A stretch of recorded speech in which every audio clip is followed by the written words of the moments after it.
Hey guys, Mark Brown here, Chief Demo Pilot with Daher Aerospace. We're here in the Kodiak 100 Series 3.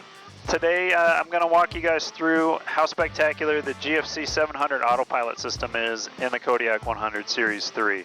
It makes it one of the safest airplanes in the sky. It has all sorts of standard equipment and a lot of great features, and we'll walk through some of them right now. So the first thing we'll do is you'll notice up here, this is my autopilot screen. Second bar down with the green lettering. So right now all I have on is our yaw dampener. Our yaw dampener in the Kodiak stays on pretty much through the entire phase of flight. We turn it on after takeoff and we turn it off before landing. It makes the ride super comfortable, super nice. So the yaw dampener can stay on the entire flight. The other little thing that you see up here is a green arrow. The green arrow is for the pedostatic system and which side, and then the ADAHRs, and which side the autopilot works off of. And so the Kodiak is completely fully redundant system. So we have a pedostatic ADAHRs on the left, pedostatic ADAHRs on the right, which makes this extremely safe because we have 3 screens, everything's completely separate, so you can have failures on the left and you have an entire backup system plus the standby. So the autopilot can run on either side, and that's what this arrow is indicating. So if I hit the transfer button on the autopilot head, it transfers to the right, the co-pilot side. If I transfer it back to the left, it transfers to the pilot side. So the first thing we'll do is we'll just turn the autopilot on. So I'm here at 8,500 feet. I like that altitude, so I'll hit the altitude select, and I'll hit heading because I want to fly this heading, 250. And then to turn the autopilot on, I just hit the autopilot button, and it's on, it's flying itself. So the Garmin autopilot system is an attitude-based autopilot system, which means it's extremely precise. Every control cable has its own servo, brushless servo, so it's extremely precise, it's extremely reliable. It's as good as any major jet out there. In fact, I'd say it's better than a lot of them.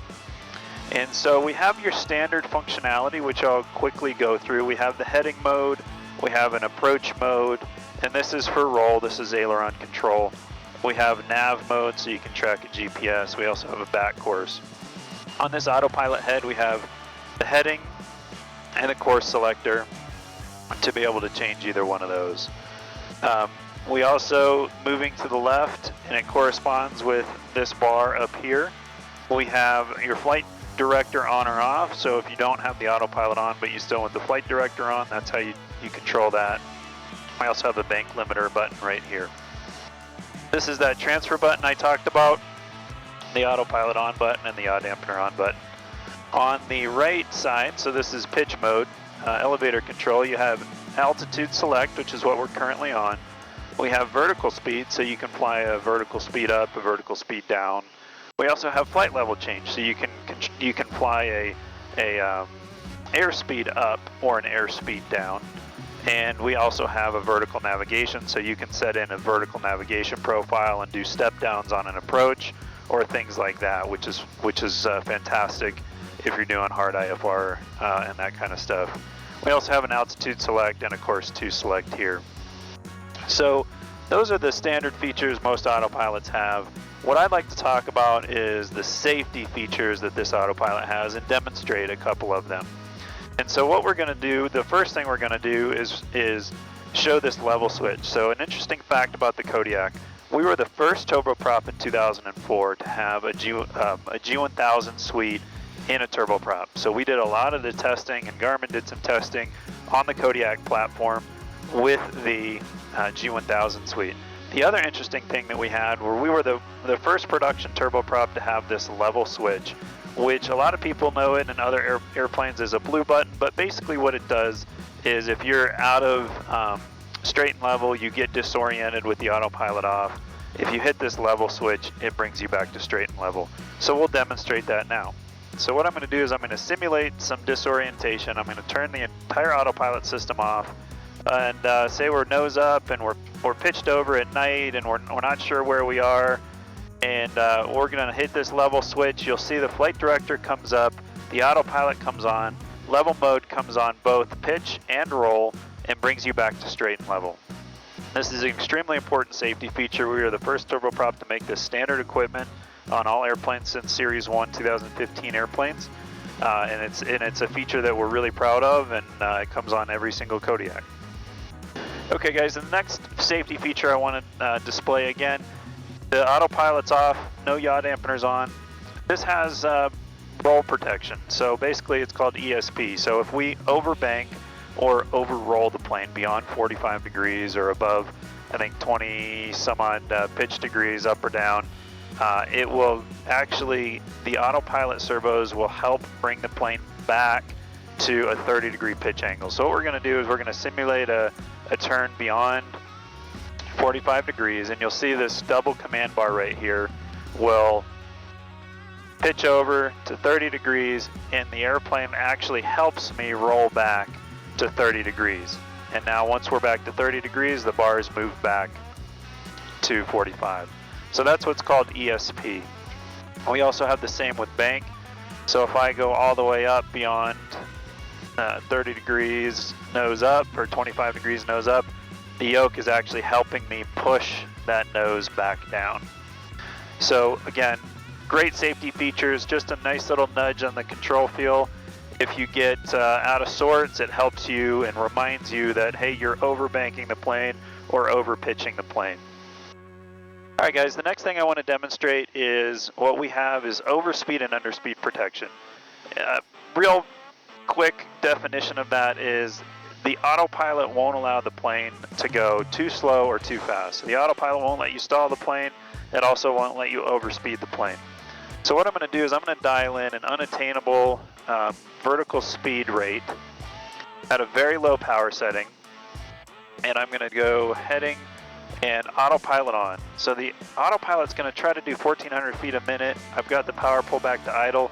You'll see over here when it gets close to 80 knots, you'll get an annunciator saying airspeed. Airspeed. So there it is. You get min speed flashing, you get a red annunciator, you get an oral warning saying the autopilot has sensed the airplane's going too slow, so it's going to trim out and not let you go below 80 knots. And it also lets you know via orally and visually that you need to check what you've set in the autopilot because the airplane can't do it.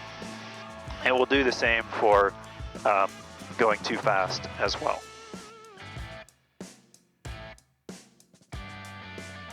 All right, guys, another feature that I want to show today that's connected to the autopilot system is our automatic pitch trim system. So what happens with the Kodiak and with a lot of big jets is when you add flaps, there's a lot of control force movement. And so auto trim really helps keep those control forces to a minimum. And it also helps make sure that when your flaps are set in their new position, you're not completely out of whack.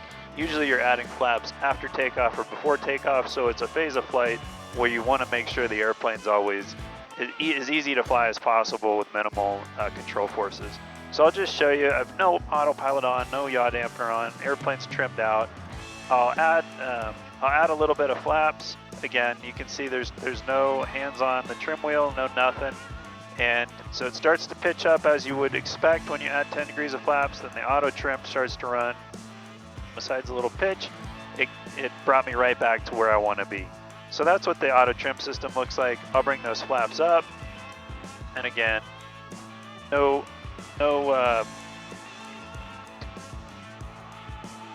on the trim wheel, and it brought me back right to where I was. So that's the auto trim system on the Kodiak. It happens with all flap transitions.